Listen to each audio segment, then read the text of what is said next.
E aí, galera, vamos a mais um módulo, né? O módulo de forças em trajetórias curvilíneas, que a gente aplica aqui, né? A gente abrevia um pouquinho chamando de força centrípeta. Só que isso aqui está muito abreviado mesmo, tá? Então, só fazendo leitura do que está escrito, né? A gente tem a força centrípeta como uma resultante das forças com a direção radial, tudo bem? Resultante das forças com a direção radial que apontam para o centro, tudo bem? Ela aponta para o centro, essa resultante. Então, a abreviação que está ali, força centrípeta, na verdade deveria ser chamada um pouco mais extensamente de força resultante centrípeta, porque a centrípeta ela não é mais uma força a ser marcada, tudo bem? Ela é uma resultante. Por exemplo, não é peso, tem quais forças? Peso, normal, atrito, elástica, tração, centrípeta. Não, centrípeta não é uma força, é uma resultante, tudo bem? Resultante de forças. Nesse momento alguns pensam, como assim, professor? Por exemplo, basicamente, imagine você que a gente tem um bloco, tá? Em que existam duas forças atuando sobre ele. Uma para a direita de 5 newtons, né? E a outra para a esquerda de 3 newtons, legal?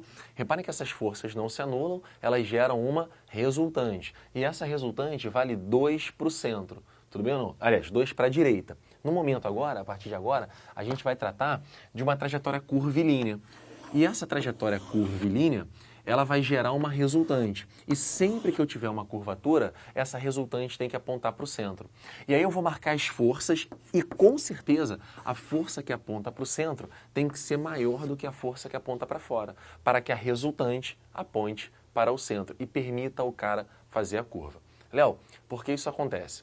Porque você já aprendeu, e a gente vem insistindo nisso, que a força resultante é igual a MA. Tudo bem? Quando eu tenho uma aceleração do move, né? A aceleração do move que nós vimos na aula de cinemática vetorial, que é chamada de aceleração tangencial, eu tenho uma resultante que provoca essa aceleração, tá? Que faz com que o valor da velocidade sofra alteração. Nesse momento, eu tenho uma curva. E você também aprendeu na aula de cinemática vetorial que sempre que eu tenho uma trajetória curvilínea, e a gente vai trabalhar mais particularmente com a circular mesmo, então quando eu tiver uma trajetória circular, obrigatoriamente eu tenho uma aceleração chamada de aceleração centrípeta. E se eu tenho aceleração centrípeta, você aprendeu que resultante aceleração tem sempre a mesma direção e sentido. E se eu tenho aceleração centrípeta, eu tenho que ter uma resultante chamada de força resultante centrípeta.